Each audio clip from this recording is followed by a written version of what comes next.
Assalamualaikum warahmatullahi wabarakatuh. Selamat pagi dan salam sejahtera untuk kita semua. Pertama-tama, mari kita panjatkan puji syukur kepada Allah Subhanahu wa Ta'ala yang mana telah memberikan kita rahmat dan hidayahnya pada pagi hari ini. Baiklah, kami kelompok 4 akan membahas materi pada minggu ketiga ini berjudul Peran Strategik Sistem Informasi dalam Bisnis.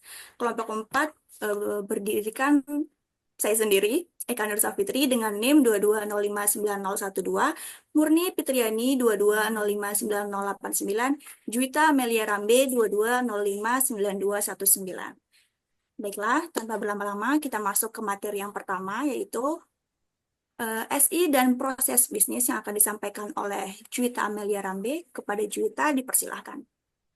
Baiklah, terima kasih kepada moderator. Untuk materi yang pertama terkait sistem informasi dan proses bisnis akan saya jelaskan.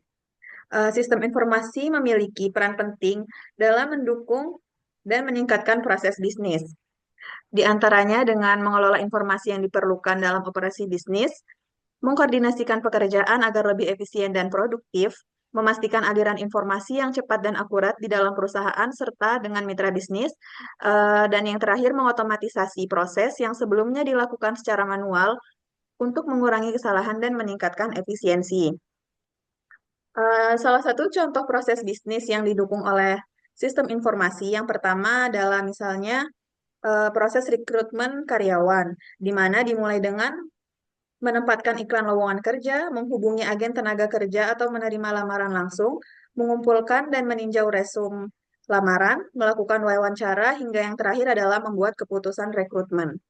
Kemudian contoh yang kedua misalnya adalah pemenuhan pesanan pelanggan yang dimulai dengan menerima pesanan pelanggan, memproses pesanan dan mengecek barang, mengatur pengiriman, hingga mengelola layanan serta kepuasan pelanggan. Next.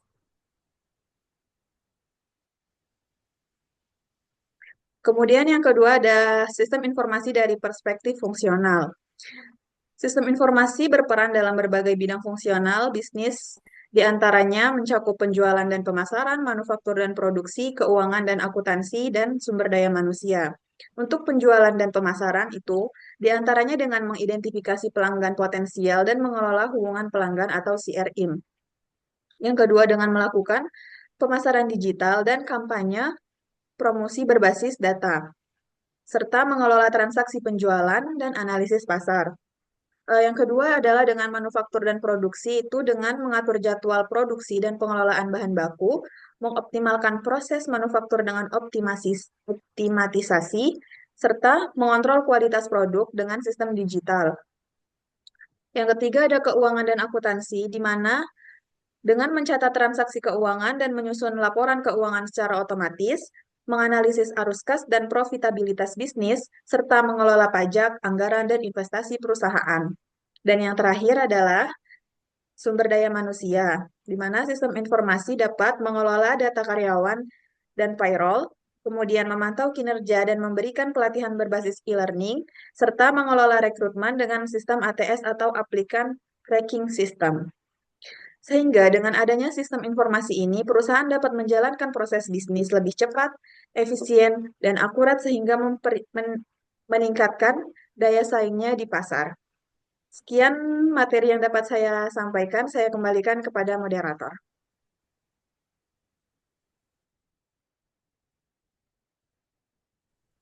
Terima kasih Juwita. Selanjutnya materi uh, SI dari perspektif level manajemen yang akan saya bahas sendiri.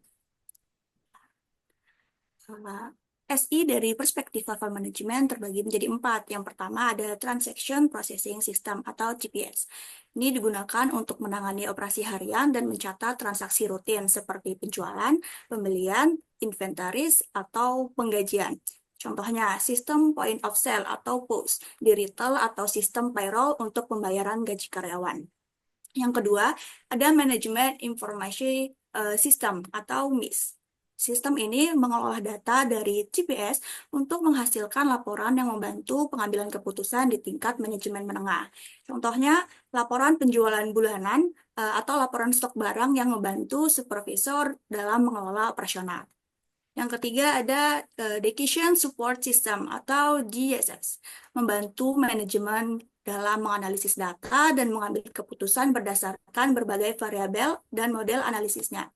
Contohnya, sistem yang membantu dalam analisis tren pasar atau perencanaan produksi berdasarkan permintaan konsumen. Yang terakhir ada Executive Information System atau AIS. Sistem ini dirancang untuk memberikan informasi strategis kepada manajemen puncak guna mendukung perencanaan jangka panjang. Contohnya, dashboard perusahaan yang menampilkan indikator kinerja utama atau KPI atau laporan keuangan perusahaan secara keseluruhan. Baik, sekian dari saya. Materi selanjutnya akan disampaikan oleh Murni Fitriani. Kepada Murni, dipersilahkan. Baik, Baik, terima kasih kepada moderator. Selanjutnya saya akan membahas mengenai organisasi dan sistem informasi. Di mana pertama itu organisasi mempengaruhi sistem informasi karena organisasi akan berpengaruh terhadap sistem informasi melalui keputusan-keputusan yang dibuat oleh manajer dan karyawan. Manajer membuat keputusan tentang desain sistem. Mereka juga di mana mereka juga menggunakan teknologi informasi. Sedangkan untuk sistem informasi mempengaruhi organisasi berdasarkan ada beberapa teori yang menjelaskan mengenai pengaruh sistem informasi terhadap organisasi, yaitu yang pertama, teori ekonomi, di mana membicarakan keterlibatan sejumlah besar perusahaan di suatu negara dan negara lain dalam skala bahasan ekonomi dengan segala aspek perdagangan dalam lingkup negara dan internasional. Maka dengan demikian, dalam teori ekonomi, teknologi informasi semestinya menghasilkan keikutsertaan sejumlah manajer menengah dan pekerja khusus yang lebih sedikit. Sedangkan yang kedua yaitu teori biaya transaksi, di mana teknologi informasi dapat membantu perusahaan dan menurunkan biaya transaksi dan membuatnya lebih bernilai bagi perusahaan untuk melakukan kontrak dengan pemasok luar daripada menggunakan sumber-sumber penawaran dari luar. Yang ketiga yaitu teori agensi, di mana teknologi informasi memungkinkan bagi organisasi untuk mengurangi keseluruhan biaya manajemen dan memungkinkan untuk meningkatkan revenue, sementara manajemen menengah dan pekerjaan-pekerjaan klerikal dapat dikurangi. Dan terakhir yaitu teori perilaku, di mana karena teknologi informasi digunakan untuk mempromosikan nilai-nilai dan keinginan organisasi, pengaruh teknologi informasi adalah sebuah refleksi dari apa yang direncanakan atau diinginkan organisasi dan perancang sistem. Untuk materi terakhir yaitu sistem informasi untuk mencapai keunggulan bersaing.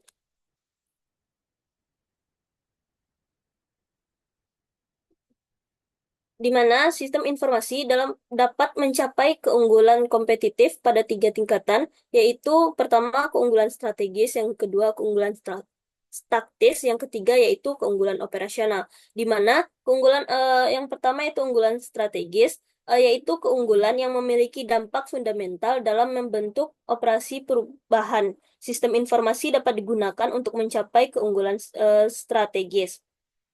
Yang kedua yaitu keunggulan taktis. Sebuah perusahaan mendapatkan keunggulan taktis ketika perusahaan tersebut mengimplementasikan strategi dengan cara yang lebih baik dari para pesaingnya. Manajer tingkat pengendalian manajemen dapat meraih keunggulan taktis dengan mengarahkan perancangan sistem informasi yang memiliki alat penghubung umum, seperti browser web, untuk mengakses internet yang memungkinkan pelanggan memiliki akses langsung atas informasi.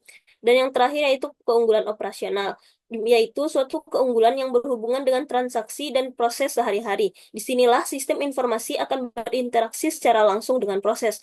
Manajer pada tingkat pengendalian operasional dapat meraih keunggulan operasional dengan mengembangkan sistem informasi yang menawarkan produk-produk komplementer ketika pelanggan mengakses pesanan mereka. Eh, saya kembalikan kepada moderator. Baik, terima kasih Murni. Demikianlah beberapa hal yang dapat kami sampaikan pada materi pada pagi ini. Kurang lebihnya kami mohon maaf. Saya akhiri. Wassalamualaikum warahmatullahi wabarakatuh.